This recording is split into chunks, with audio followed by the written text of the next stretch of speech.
Well, California voters have spoken, passing Proposition 50 in this week's statewide special election. ABC News projected the winner for the Yes campaign minutes after polls closed at 8 o'clock last night. Now, the yes votes, that means the state's congressional districts would be changed temporarily through the 2030 elections. It would redraw 5 districts to be more Democrat leaning. Here's a look at where the numbers stand this morning. Yes votes are at 64%. No votes are at 36%. The difference is more than 2 million votes. Now, the measure introduced by Governor Gavin Newsom and passed by the state legislature in August was in response to offset the efforts in Texas to add 5 Republican-held seats to Congress and to keep control of the U.S. House. While Democrats have been in favor of Prop 50, Republicans have called it a political power grab by Democrats. Changes under Proposition 50 could affect the entire state, including Central California, as new districts will split across neighborhoods. Despite Prop 50 being projected to pass, officials in Fresno County are still working to count tens of thousands of ballots that were returned yesterday. Officials say Election Day overall was smooth. At times, there were some lines at area vote centers as people turned out to cast their ballot.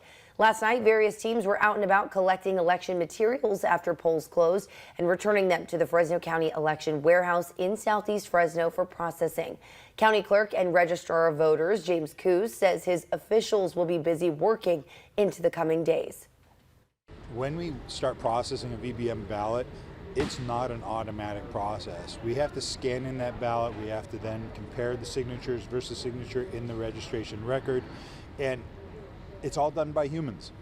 It takes time. It takes about 2 days usually to go from when we get it to when it's processed and ready for tabulation. And with all that processing still ahead, we won't expect any new results today. Coos says the update will come before 5 tomorrow night. It won't be until next week, though, when most of the ballots will be processed. This morning, we're also getting a closer look at how voters across the state and Central California voted in this special election. Action News reporter Anna Trey now joining us in studio to break down the results and what it all means. Anna.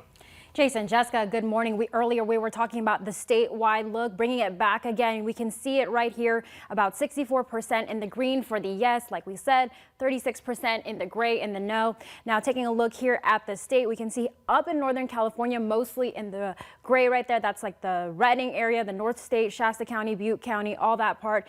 A little bit in the coastal areas here, the Bay Area in the green, but bringing it closer to home this morning. Bringing it here, taking a look at Fresno County.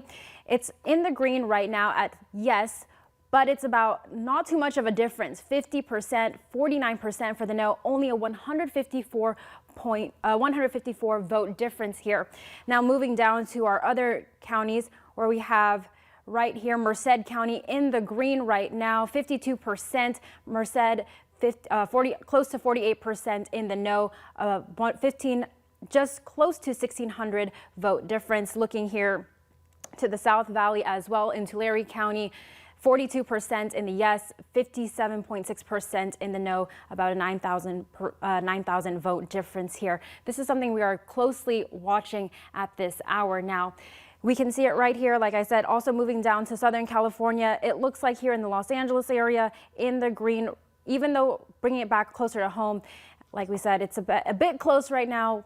We are going to be keeping a close eye on this now. We were saying that election results, they are going to be updated more tomorrow. Again, just watching it closely, both on air and online. Jason, Jessica, I'm going to send it back to you guys. All right, Anna, thank you. And stay with Action News in the days and weeks to come as results continue to come in on Proposition 50. We'll bring you the very latest developments both on air, online, and of course our mobile apps.